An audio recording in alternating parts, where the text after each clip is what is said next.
The Tycoon's blind child until the nanny discovered the truth. Theodore Ashford was the most ruthless businessman in the city, a man who built empires from concrete and ambition.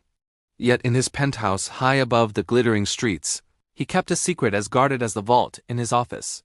His daughter, Charlotte, was blind. Or so everyone believed.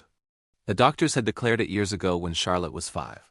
A rare condition, they said. Irreversible. Theodore had accepted this with the cold pragmatism he applied to all setbacks. He would simply control the situation. Charlotte was kept in her room, surrounded by carefully chosen caretakers and tutors who treated her like precious fragile glass. She wore dark glasses even indoors. She moved slowly, uncertainly, always with someone's hand guiding her. When Charlotte turned 13, Theodore hired a new nanny, Miss Vera Chen. She was young, efficient, and wholly unremarkable on paper, precisely what he wanted. What he didn't expect was for her to actually see his daughter. Within a week, Vera noticed something. Charlotte moved too confidently when she thought no one was watching. She navigated her room with uncanny precision. She flinched at the wrong times and seemed startled by things she shouldn't be able to hear. One afternoon, Vera left a book on the windowsill and watched from the doorway. Charlotte walked into the room, saw it clearly in her peripheral vision, and walked straight toward it before catching herself and slowing down. Feeling the air with exaggerated caution, Vera's heart broke. That evening, she knocked on Theodore's study door.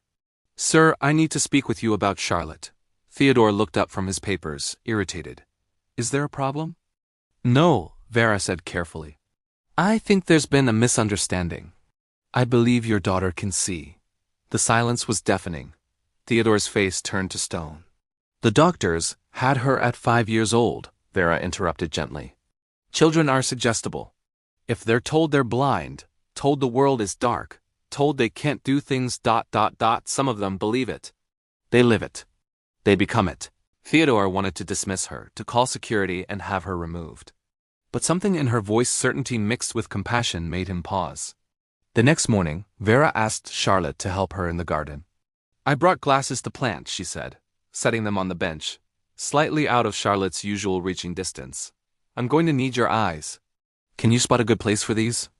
Charlotte's hand went to her dark glasses, hesitating. For 13 years, she had been told not to see. But there was something different about Miss Vera's voice. It wasn't afraid of her vision. It needed it. Charlotte removed her glasses. Sunlight flooded her eyes. The garden exploded into color greens so vivid they seemed to sing, flowers like tiny miracles. She gasped, tears streaming down her face. "I can see," she whispered. "I can see." Vera knelt beside her. "You always could, sweetheart. You were just taught to doubt it." That evening, Theodore found his daughter sitting on the terrace, watching the sunset without dark glasses. Her face was turned toward the golden light, and he barely recognized her, not because she looked different, but because she finally looked alive. "She was never blind," Vera said quietly from behind him. Theodore couldn't speak. 13 years.